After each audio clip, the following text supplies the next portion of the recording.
years, transforming tomorrow.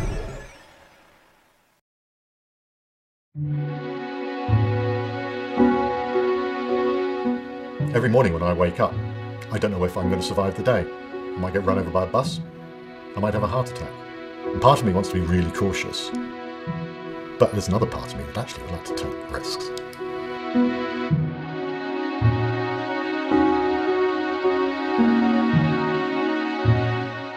My name's David Spiegelhalter.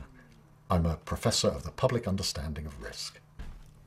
It's a strange job title, but it means I look at the uncertainties we all face in our lives. I sometimes daydream about doing dangerous things, but as professor of risk, I really need to think carefully about what the consequences might be. Part of me likes a really big fryer for breakfast. The cautious part of me would sit down to a really nice sort of healthy bowl of porridge. I really feel like I'm having a lot of bacon, but the cautious bit of me says that it's not going to do my weight or my heart much good.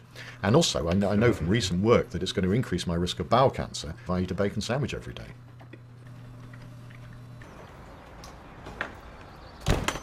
Well, after I've had breakfast, I've got to get to work. And the risky side of me would get on his bike and pedal off at great speed, no helmet, weaving through the traffic. But really, the cautious bit of me says, oh no, hang on. Cycling looks safe and it might be healthy. But really, if I look at the statistics, it's probably safer to drive. Because I can drive 200 miles on average to have a 1 in a million chance of being killed. There's a name for a 1 in a million chance of dying. We call it a micromort. It's a funny name, but useful for comparing, for example, different ways of travelling.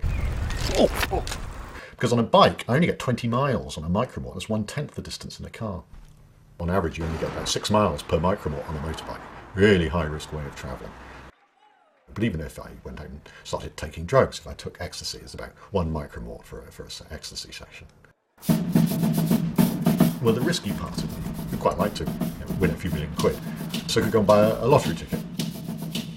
But then the cautious bit of me says, oh no, look, that's £1. And all you guys are 1 in 14 million chance of winning the jackpot. That's just as big as the chance of me getting killed cycling to go and buy the lottery ticket.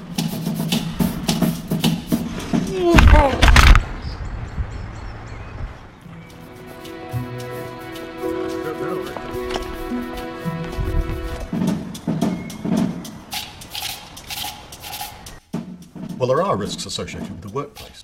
If you've got a low-paid job, and in particular if it's a job that's stressful, and if you're not in control of your work environment, then there's been shown to be increased risks to your health.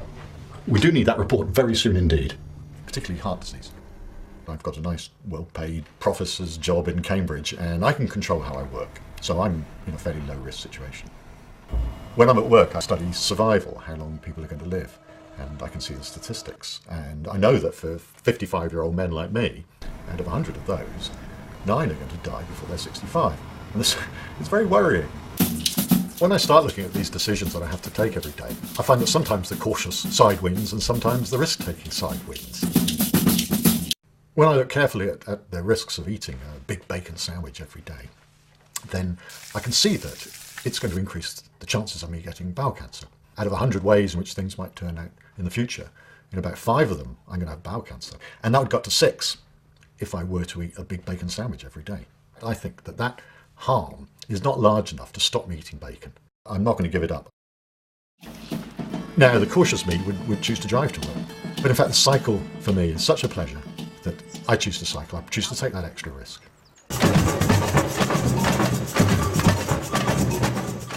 For me, it's a matter of getting some balance in my life between caution and a certain amount of risk-taking.